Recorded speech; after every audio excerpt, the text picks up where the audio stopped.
त्यामुळे देशभरातील सुरक्षा यंत्रणा हाय अलर्टवर असून तपास अधिक तीव्र करण्यात आला आहे। आणि या सगळ्या घटनेचं अधिक विश्लेषण करण्यासाठी आपल्यासोबत निवृत्त पोलीस अधिकारी धनराज वंजारी आहेत। वंजारी सर, हे किती मोठा धोका टळलाय असं या प्रकरणी म्हणता येईल आणि त्याचं जे प्लॅनिंग होतं ते किती खोलवर गेलेलं होतं, ही कशी वॉर्निंग असू शकते आपल्यासाठी?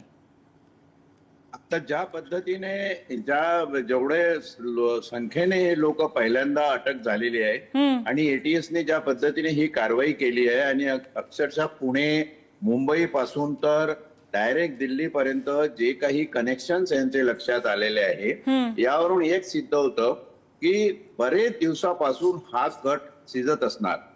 मुंबईवर झालेला दहशतवादी हल्ला शेवटचा 26/11ला, त्याच्या आधी 1993, त्यानंतर 2008, हा जो पिरियड लक्षात घेता काहीतरी कारवाया परत भारतावर, महाराष्ट्रावर किंवा मुंबई दिल्ली अशा सारख्या मोठ्या शहरावर दहशतवादी कारवाई करावी असा कट दहशतवाद्यांचा असू शकतो हे मानण्यास एक तात्विक कारण उपलब्ध आहे। बर, आणि त्यावरून आज जो आमच्या गुप्तचर यंत्रणेने हा स्फोट होणार आणि त्याचे धागेदोरे हे असे चाललेले आहे, हे ज्या पद्धतीने शोधून काढलेलं आहे, स्पृहणीय आणि त्यांचं कौतुक करावं असं हे काम आहे। बर, परंतु या यंत्रणेमध्ये ज्या काही बाकीच्या यंत्रणा सहभागी असतील, म्हणजे लोकल पोलीस असो, तिथे लहान लहान काही घटना घडतात। जसं मध्यंतरी नागपूरमध्ये तुम्ही बघितलं असेल, औरंगजेबाच्या समाधीवरून काहीतरी धुमाकूळ झाला होता, त्याच्यामध्ये बांगलादेश कनेक्शन्स निघाले होते। कारण आता असंही बोललं जातं की पाकिस्तानातला जो दहशतवादी तळ होता तो बऱ्याच अंशी बांगलादेशमध्ये शिफ्ट झाल्याचं सुद्धा सुतोवाच आहे। या सगळ्या गोष्टी एकंदर लक्षात घेतल्या तर प्रत्येक यंत्रणेचा प्रत्येक भाग, प्रत्येक प्रभाग, मग तो SID असो, ATS असो, लोकल पोलीस स्टेशनला आमचे ATSचे जे काही कॉन्स्टेबल खुफिया असतात तो असो, या सगळ्यांचं हे एकत्रित समावेशक कलेक्टिव्ह यश आहे असं मी म्हणेल। आणि हे जर झालं तरच आपण 26/11 किंवा 1993 सारखा दहशतवादी हल्ला, बॉम्बस्फोट हे मुंबईवर किंवा भारतावर लादलं गेलेलं जे काही एक अघोषित युद्ध आहे, जे दहशतवादाच्या माध्यमातून केलं जातं, ते यशस्वीरित्या थांबवू शकू। म्हणून मी आज गुप्तचर यंत्रणेचं तुमच्या चॅनलच्या माध्यमातून कौतुक करतो। त्यांनी ही जी कारवाई केलेली आहे, ऑपरेशनल इंटेलिजन्स आणि ऍक्शनेबल इंटेलिजन्स, जिचे ऍक्शन घेणं आवश्यक आहे ते ऍक्शन आज झालेली आहे। ऑपरेशनल इंटेलिजन्स मध्ये तुम्हाला काय काय यांच्या कारवाया चालू आहे ते सगळं कळायला मदत होते आणि ही जी मदत आहे ती आजच्या ज्या डेव्हलप डिजिटल टेक्नॉलॉजीज आहेत, जे सायबर फोरेन्सिक शास्त्र ज्या पद्धतीने डेव्हलप झालेलं आहे, पेगासिस सारखे आपण जे नावं ऐकतो, त्या माध्यमातून आपल्याला या स्पायवेअरनी एक प्रकारचं कवच दिलेलं आहे, सुरक्षा कवच। मग ते कुठलाही हल्ला असो, कुठलंही काही असो, त्याचे कनेक्शन शोधण्यामध्ये ज्या पद्धतीने आपण यशस्वी होतो आहे, हे अक्षरशः आपली खूप जमेची बाजू आहे।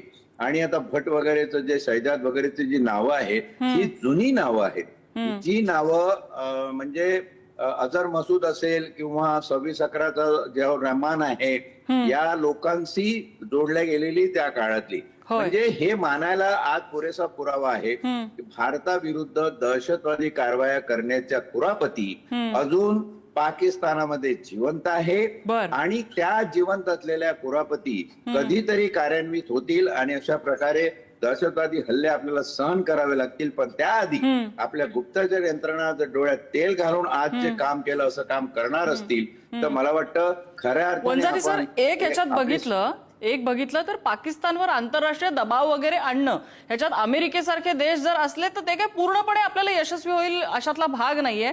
जर पाकिस्तानमधनं अशाच कुरापती पुढे सुरू राहिल्या तर आपल्याला एखादं धुरंधर सारखं ऑपरेशन राबवावं लागेल असं म्हणता येईल का?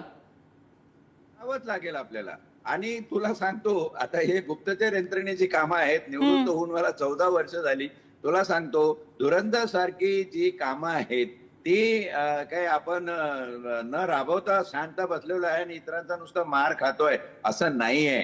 आपल्या या यंत्रणा आज या तुझ्या बातमीच्या माध्यमातून एवढं सगळं बोलण्याची संधी तरी आहे, पण अहोरात्र 24 तास एकाही सेकंद मिनिटाचा फरक न करता आपल्या यंत्रणा कार्यान्वित आहे. त्याच्यामध्ये मिलिटरी इंटेलिजन्स असेल, एअर इंटेलिजन्स, वॉटर इंटेलिजन्स, जे काही लँड वरून येणारे आहे तो इंटेलिजन्स, आणि याचं कलेक्टिव्ह मूल्यमापन जे होतं, ज्या पद्धतीने तुमचे जे सुरक्षा सल्लागार आहे पंतप्रधानाचे डोवल साहेब आणि बाकीची त्यांची यंत्रणा काम करते, हे खरंच त्यांना सॅल्यूट करण्यासारखं काम आहे. कारण त्या कामामुळे आज आपण सुरक्षित आहोत. माझ्यासाठी एक महत्वाचा मुद्दा या ठिकाणी अधोरेखित करावासा मला वाटतो, तो असा आहे की बाह्य सुरक्षा ठीक आहे, एक्सटर्नल सिक्युरिटी आम्ही बरोबर बघतो आहे.